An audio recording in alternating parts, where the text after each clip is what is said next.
You know the feeling that when you're talking to someone, and without even trying, they seem to bend the conversation, the energy, even your emotions in their direction. Not with force, not with manipulation you can see. Most people think influence is loud, but psychology tells us the opposite. Dr. Robert Cialdini, the father of persuasion science, said, "The most effective forms of influence are the ones people don't notice." And that's where our journey begins. Because the truth is that everyone is influenced, every day, without realizing it. The tone of a voice, a slight shift in posture, the way a question is asked, even whether a room has a briefcase or a coffee mug. All of it shapes human behavior more than logic ever will. But here's the key. Influence isn't about controlling people. It's about understanding the psychological levers already running in their minds. You're not trying to trick anyone. You're learning how humans actually work. And maybe you want these tools because you're tired of being ignored. Or you want to walk into rooms with quiet authority. Or maybe, like many people, you want to stop being the person who gets overlooked, underestimated, or talked over. If that resonates with you, hear this. You don't want power over people. You just want power over the moment. You want the ability to guide conversations smoothly, to make a strong first impression, to be remembered, to have your presence felt without forcing it. And psychology gives us that power ethically, quietly, and scientifically. In this chapter, you're going to understand one truth that will shape every chapter after. Influence begins long before you open your mouth. It begins in the environment, the framing, and the subconscious cues people don't realize they're reacting to. Why does a simple decoy option change what people buy? Why does a room with business objects make people more competitive? Why does the brain soften when it feels relief? These are not tricks. They're predictable patterns in human behavior you can learn, respect, and use responsibly. The real secret. Influence isn't about pushing people. It's about guiding them into a mental state where saying yes feels natural. This chapter is your doorway into that world, the world of subtle psychological influence. Because once you understand the foundations, the next chapters won't just surprise you, they'll change the way you move through every conversation for the rest of your life. The decoy effect. How choices control us. Here's something most people never realize. You're not just choosing between options. You're choosing between frames, and the frame decides for you. Let me show you what I mean. Imagine you're offered two products, one cheap, one expensive. Most people hesitate. They weigh, compare, overthink. But add a third option, one that nobody would realistically choose, and suddenly the expensive option becomes irresistible. This isn't magic, it's a psychological phenomenon known as the decoy effect. Behavioral economist Dan Ariely, one of the most respected voices in modern psychology, famously said, "We don't know what we want until the context makes the decision for us." He discovered that when people see a third strategically placed choice, a choice that exists only to make another option look more attractive, their brains stop analyzing and start reacting. Here's the truth. Humans rarely evaluate things objectively. We evaluate them relatively. Expensive versus cheap feels confusing. But expensive and better versus expensive and worse. Your brain picks instantly.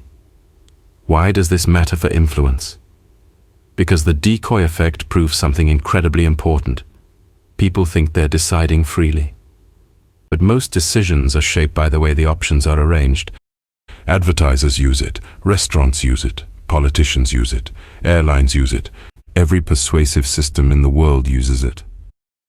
But here's where this becomes powerful for you. You can use this not to manipulate, but to guide situations where clarity matters. If someone struggles with choosing your idea, your offer, or your solution, don't argue harder, adjust the frame. Offer a comparison that reveals the real value. Show an option that highlights the advantages of the one you want them to choose. Make the best choice shine by putting it next to something worse. Because the brain doesn't want perfect logic. It wants the most comfortable decision. Psychologist Amos Tversky once wrote, "The mind is a judge that never works alone. It always needs a comparison. And that's the heart of this chapter. You influence people not by forcing decisions, but by making the right decision feel obvious. In the next chapter, we go deeper. Because if you think objects can influence choices, wait until you see how they influence behavior without a single word being spoken. Priming. How the environment controls behavior without permission. Have you ever wondered why two conversations with the same person can feel completely different depending on where you are? Why negotiations feel colder in a boardroom than in a cafe? Why arguments escalate faster in a kitchen than in a park? It's not an accident. It's priming, one of the most powerful silent psychological forces influencing human behavior. Psychologist John Bargh, a pioneer in unconscious processes, once wrote, "Most of what we do every day is not the product of conscious choice." And he was right. Priming means this. Your environment sends tiny messages to your brain, and your brain responds without asking for your permission. Let me give you an example that still shocks people. In a famous study, participants played a money-splitting game. When they sat in a room with a briefcase, a leather portfolio, and a fountain pen, objects linked to business and competition, they kept more money for themselves. But when the same game was played in a neutral room, participants became generous, cooperative, even kinder. Nothing changed. Same people, same rules, same stakes. The only thing that changed was the environment, and their behavior followed like a shadow. This is what most people never realize. You don't control as much of your behavior as you think. Your surroundings control more than you want to admit. Now imagine what this means in your daily life. If you want someone to negotiate calmly with you, don't drag them into a formal meeting room. Sit somewhere warm, somewhere neutral, somewhere human. A coffee shop, a living room, a quiet corner of a park. Because when people feel safe, they behave better. When the environment softens, their defenses soften with it. If you want someone to feel open, honest, and connected, remove symbols of hierarchy. Remove tension. Remove intimidation. As the great psychologist Kurt Lewin famously said, behavior is a function of the person and their environment. Priming is the reason a clean desk makes you think clearly. It's why dim lights make people confess things they've never said out loud. It's why a kitchen table feels safe for emotions, while an office desk feels cold. And here's where the power shifts back to you. You can use priming in your life not to manipulate, but to guide your outcomes. Choosing the right setting can change the entire tone of a conversation. Choosing the wrong one can sabotage everything before you even speak. So whenever you need someone's honesty, cooperation, trust, or goodwill, don't start with words. Start with the room. Because people don't just respond to you, they respond to the world around you. And in the next chapter, we'll dive into a psychological effect that goes even deeper. How doing someone a small favor can make them like you more, and why the brain works that way. Reciprocity, the psychology of giving that makes people say yes. There's a hidden rule in human psychology so deep, so ancient, that it operates in every culture, every era, and every relationship on earth. It's called reciprocity, and it means this. When someone gives to us, we feel compelled to give back, even if we didn't ask for it, even if we don't want to. Dr. Robert Cialdini, the world's leading expert on influence, famously said, "We are trained from childhood to feel a sense of obligation when someone helps us." This rule is so ingrained that you can predict people's behavior almost perfectly once you activate it. Let me explain. When you do something meaningful for someone, even something small, even something simple, you create a psychological imbalance. Their mind whispers, "They helped me. I should help them too." It's not manipulation. It's human nature. But here's the real trick, the part almost no one talks about. The magic isn't in the favor you give. The magic is in the meaning you attach to it. Psychologists found that when you say things like, "Of course, it's what people do for each other," you subconsciously set a new standard. You define the relationship as mutual, as equal, as reciprocal. That tiny sentence opens a mental door. This is a partnership. This is give and take. This is someone I should treat the same way. And suddenly, people show up for you in ways they wouldn't before. Think about it. We trust people who help us. We value people who support us. We show up for people who show up for us. It's simple, but it's profound. Let me put it plainly. If you want someone to cooperate with you later, create a moment where you support them now. Not with manipulation, not with strategy, but with intention. Help them move forward. Help them feel understood. Help them feel seen. Because when you invest in someone's goals, you plant a seed of loyalty in their mind, a seed that grows into willingness, trust, and connection. Reciprocity isn't about taking advantage.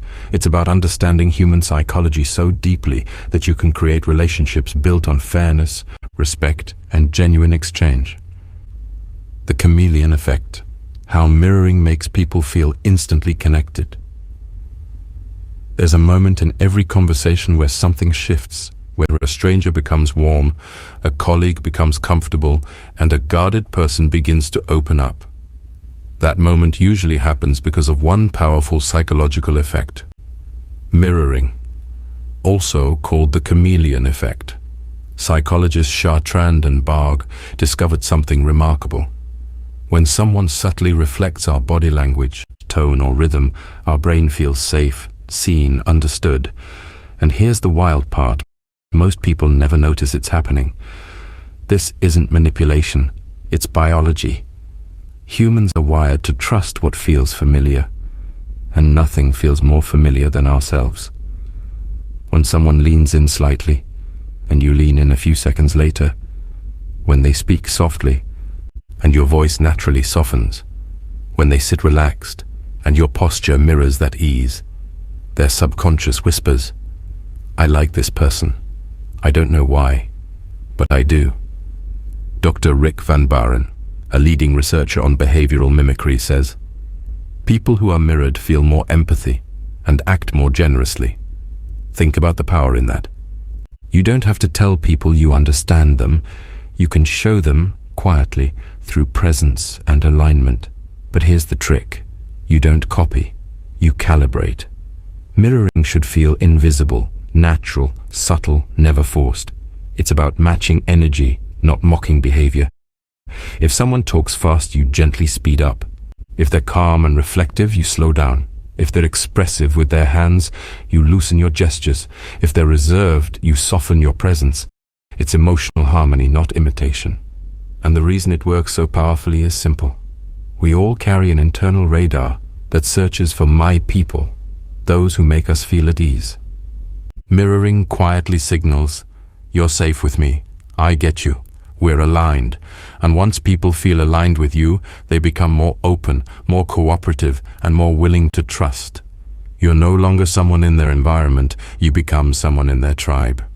And in the next chapter, you'll learn how to use your voice, not your body, to win arguments, soften resistance, and guide people toward your ideas without ever sounding forceful.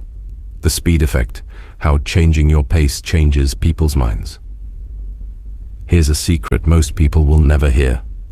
You can win an argument without being louder, smarter, or more dominant, simply by changing the speed of your voice. It sounds too simple, but psychology loves simple. Researchers studying persuasion found something surprising. When people disagree with you, the worst thing you can do is speak slowly. Why? Because a slow pace gives their brain time to fight you, to dissect your words, to build counter-arguments, to strengthen their resistance. But when you speak a little faster, something interesting happens. Their brain has to keep up. It becomes busy processing your words, not debating them. It can't argue and absorb at the same time. And that cognitive load works in your favor. On the other hand, when someone already agrees with you, slow down. Give their mind space to nod along, to feel connected to your message, to savor the alignment. It reinforces their belief that you're both on the same wavelength, that you get them. Here's how it looks in real life. If someone says, "I'm not sure that will work," you respond clearly and slightly quicker. "I totally understand, but here's why it will work, and why it actually makes things easier for you." But if they say, "Yes, that makes total sense," you slow your pace. "Exactly. Because when we take this approach, everything becomes simpler. It's a rhythm shift, a subtle psychological cue that guides their brain in the direction you want.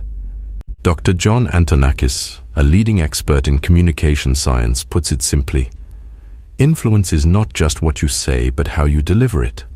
Tone, pace, timing, they're invisible levers of human behavior, and the best part? People won't know why they feel persuaded. They'll just feel it. You're not overpowering them. You're guiding their thinking the way a gentle current guides a boat. No force, no friction, just momentum. And in the next chapter, we go deeper into the trick that confuses the human brain just enough to make it comply. The confusion hack, how to disarm the brain and make it say yes. Psychologists call it the disrupt then reframe technique. And once you understand it, you'll see why it works like magic. Here's the truth. The brain loves patterns, routines, predictability. So when you approach someone with a request, "Hey, can you help me with something?" their brain instantly loads a defensive script. Do I have time? Do I want to? What's the catch? But if you disrupt that script, even for a second, the brain stumbles, and in that tiny cognitive gap, you can guide it in the direction you want. One study proved this brilliantly. Researchers went door to door selling note cards. When they used the normal pitch, it's $3 for 8 cards, sales were average. But when they disrupted the brain's routine, they doubled compliance. They said, it's 300 pennies for 8 cards, which is a bargain. That moment, 300 pennies, confused people just long enough to bypass their resistance. Their brain paused, their defenses lowered, and they agreed. Here's why this works. When the mind experiences even mild confusion, it becomes momentarily overloaded. And overloaded brains take shortcuts. They comply rather than calculate. Psychologist Daniel Kahneman might call this a switch from System 2 thinking, slow, analytical, resistant, to System 1 thinking, fast, automatic, agreeable. The goal isn't to trick people, it's to interrupt their default no. And it works in conversations too. Instead of saying, "Can you help me with this?" you say, "Quick weird question, 2 seconds, can you help me with this?" Instead of saying, "Can you send me the documents?" you say, "Strange request incoming, could you send me the documents?" That tiny disruption makes the brain forget to resist. But here's the key. Confuse lightly, then clarify smoothly. Disrupt, then reframe. It's not manipulation, it's communication with a pattern break. And in the next chapter, you'll learn something even more powerful: how to ask for things when people are mentally weakest and most inclined to agree. The tired mind. Ask when their defenses are low. There's a moment in every person's day when their mental walls quietly collapse. Not out of weakness, but because the brain simply runs out of fuel. And if you know how to spot that moment, you gain an invisible advantage in every negotiation, every request, every difficult conversation. Psychologists call it ego depletion, the gradual draining of willpower and critical thinking. By the end of the day, after dozens of decisions, stresses, emotions, the brain is tired, and a tired brain doesn't argue, it agrees. Research shows that when people are fatigued, they stop analyzing and start complying.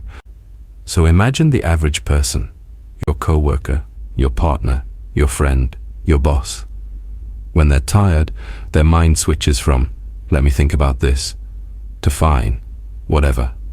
Not because they're weak, but because they're human. This is why experienced negotiators never make big asks at 9 a.m. They wait, they watch, they strike when stress has softened the edges. Even Robert Cialdini, the father of modern persuasion psychology, warns that mental fatigue opens the door to automatic compliance. So the rule is simple: never ask early, always ask tired. But there's a dark side too, because once you understand this vulnerability, you start seeing how often it's used on you. Marketers use it, managers use it, manipulators use it, even children instinctively use it. Your defenses are never lower than when you're tired. That's why your boundaries matter. But in the next chapter, you'll learn a trick that flips the script: how to get people to act ethically even when no one is watching. The eyes that aren't real, or why people behave when they feel watched. There's a strange truth about human behavior. Most people act their best only when they think someone is watching, even if that someone isn't real. Psychologists call this the watching eyes effect, a phenomenon where people behave more ethically, more responsibly, and more generously simply because they feel observed. And the wildest part? It doesn't take a real human face. In one study, researchers placed a simple poster above a cafeteria sink. Two versions, one with flowers and one with a pair of eyes. No words, no warnings, just a picture. The result? When the eyes were present, people were 3 times more likely to clean up after themselves. Just the illusion of being watched activated a deep, ancient instinct. Behave, someone might judge you. Humans evolved in tight-knit groups where reputation meant survival. If your tribe thought you were selfish, messy, or dishonest, you didn't just lose friends, you lost protection. That instinct still lives inside you, and inside everyone you meet, which means something powerful. If you want people to do the right thing, make them feel seen, not accused, not controlled, just seen. Here's the real trick. You don't need to confront someone to influence their behavior. You just need to activate that ancient social brain. This is why leaders who make people feel noticed get more cooperation. It's why teachers who walk the room get better behavior. It's why even adults straighten up when someone simply makes eye contact. As psychologist Dr. Melissa Bateson wrote, the mere cue of eyes is enough to trigger human reputation management behavior. Meaning, people will try to impress the version of you they think is paying attention. But use this power wisely, because in the next chapter you'll learn a language trick, just one word shift that can change someone's identity and make them behave exactly how you want. The identity switch, or how one word can change someone's behavior. If you've ever wished you could make someone more cooperative, more helpful, or simply more aligned with what you need, this chapter is your secret weapon. Because psychologists have discovered something astonishing. People don't just act according to what they want, they act according to who they believe they are. And you can influence that belief with a single tiny change in language. It's called identity-based framing. Most people think behavior is shaped by instructions. Please vote. Please help. Please try harder. But research shows something far more powerful. People respond more strongly when the request appeals to their identity, not their actions. In one famous experiment, participants were asked 2 different questions. How important is it to vote tomorrow? Versus, how important is it to be a voter tomorrow?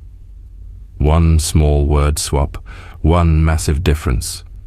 Those who heard voter, the identity word, were significantly more likely to actually show up and vote. Same request, same effort. But the identity shift made people think, I'm that kind of person. I need to live up to this. Here's why it works. Humans have a deep psychological need to stay consistent with who they believe they are. Tell someone to help, and they hear a chore. Tell someone they're a helpful person, and they hear a compliment. A standard, a role to uphold. So if you want to influence someone ethically, shift the focus from behavior to identity. Instead of, can you help me with this? Try, you're great at this. Could you take a look?